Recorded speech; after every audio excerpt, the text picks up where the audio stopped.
வணக்கம் மக்களே, welcome to the venture show. இன்னைக்கு ஷோ நம்ம பார்க்க போறது the mystery of Moksha island அப்படின்ற ஒரு தெலுங்கு வெப் சீரிஸோட ரிவ்யூ. இந்த சீரிஸ் பாத்தீங்கன்னா டிஸ்னி பிளஸ் ஹாட் ஸ்டார்ல அவைலபிளா இருக்கு, தமிழ் டப்பிங்லயுமே அவைலபிளா இருக்கு.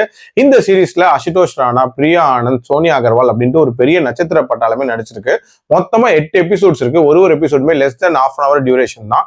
ஒரு மீடியம் சைஸ் சீரிஸ் அப்படின்னே சொல்லுவேன். இந்த சீரிஸ் ஆக்சுவலா ஒரு மர்ம தீவுல, அதுவும் ஒரு குடும்பத்துக்கு நடக்கக்கூடிய சம்பவங்கள் அப்படின்ற மாதிரி காட்டியிருப்பாங்க. இந்த குடும்பம் தான் அசுதோஷ் ராணாவோட குடும்பம். இவர் வந்து ஆக்சுவலா ஒரு ஃபேமஸான சயின்டிஸ்டா இருப்பாரு.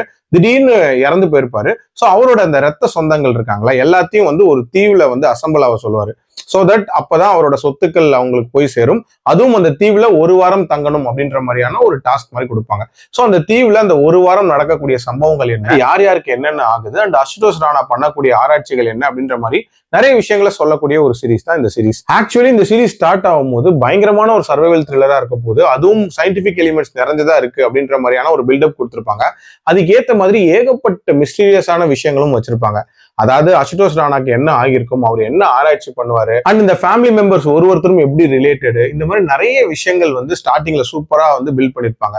பட் அதுக்கான அந்த ரீசனிங் சொன்ன விதம், அந்த ஒருத்தருக்கும் நடக்கக்கூடிய சம்பவங்கள், இது எல்லாத்தையும் காட்சிப்படுத்தின விதம் பயங்கர கிளம்சியா இருந்துச்சு அப்படின்னே சொல்லலாம். இன்ஃபேக்ட் யாருக்கு என்ன நடக்குது அப்படின்ற மாதிரியான ஒரு கான்சென்ட்ரேட்டே பண்ணி நம்மளால பார்க்க முடியல. அண்ட் ஒருத்தரும் எப்படி சொந்தம் அப்படின்றது கூட ப்ராப்பரான வேலை எக்ஸ்பிளைன் பண்ணல. இன்ஃபேக்ட் நிறைய கூட்டத்தை வந்து சேர்த்து வச்சிருக்காங்க. சரி, லாஸ்ட் ஃபியூ எபிசோட்ஸ்ல வந்து அந்த உண்மைகள்லாம் ரிவீல் ஆகக்கூடிய விஷயங்கள் இருக்குல்ல, அதுல சில ட்விஸ்ட் அண்ட் டர்ன்ஸ் அப்படின்றது ஓகேவா இருந்துச்சு. பட் அதுலயும் முடிச்ச விதம் அப்படின்றது பயங்கர சினிமாட்டிக்கா இருந்துச்சு அப்படின்னே சொல்லலாம்.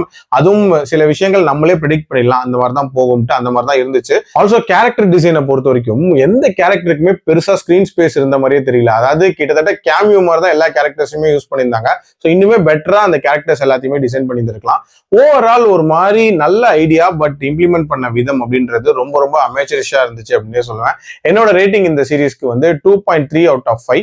அடல்ட் கண்டென்ட்டை பொறுத்த வரைக்கும் இது ஸ்ட்ரிக்ட்லி ஃபார் அடல்ட்ஸ். ஏன்னா தேவையில்லாத நிறைய அடல்ட் காட்சிகள் அப்படின்றது இதுல திணிச்சிருப்பாங்க. அதுக்கேற்ற மாதிரி பிளான் பண்ணிக்கோங்க. மீண்டும் அடுத்த விமர்சனத்தில் சந்திக்கிறேன். நன்றி, வணக்கம்.